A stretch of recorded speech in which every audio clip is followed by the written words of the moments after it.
అదేదో కలిసొచ్చే కాలం వస్తే నడిచొచ్చే కొడుకు పుడతారు, కాలం కలిసి రాకపోతే తాడే పామై కరుస్తుందంటారు. ఇక్కడ పాపం రైతాంగానికి సంబంధించి తాడే పామై కరుస్తుంది, కాలం కలిసి రావట్లేదు. ఒక మామిడి పంట కొన్నేదో ఏడాది పొడుగునా పండేటటువంటి అతి పరిమితంగా ఉంటాయి, మిగతాదంతా కూడా ఏడాదిలో ఎప్పుడో ఫిబ్రవరి మార్చి అప్పటి నుంచి పూతొచ్చి మార్చి నాటికి కాయొచ్చి ఏప్రిల్ మే నాటికి దిగుబడి అవుతుంది. మనకి పచ్చళ్ళ మామిడి, పండు మామిడి ఇట్లాగా వాడుతుంటాం. అయితే ఈ దఫా వరుసపెట్టి ఇప్పటికి ఈ నెల రోజులలో 6 సార్లు గాలివానలు వచ్చినాయి.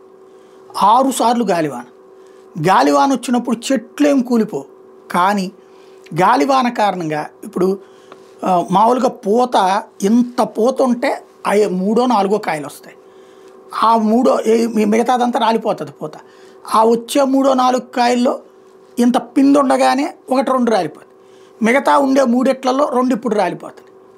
అంటే ఫర్ ఎగ్జాంపుల్ ఒక చెట్టుకి ఒక 500 కాయో 1000 కాయో ఎక్స్పెక్ట్ చేసే రైతుకి చివరికి 300-200 మిగులుతుంది. ఏడాది పొడుగున మెయింటైన్ చేయాలి తోటని. అది ఇప్పుడు మామిడి రైతుకి ఎదురవుతున్నటువంటి అతిపెద్ద కష్టం. దాంతో దిగుబడి లాభం ఉండదు, ఎక్కువ పెట్టి అమ్ముకుందామంటే కొనేవాడు ఉండడు.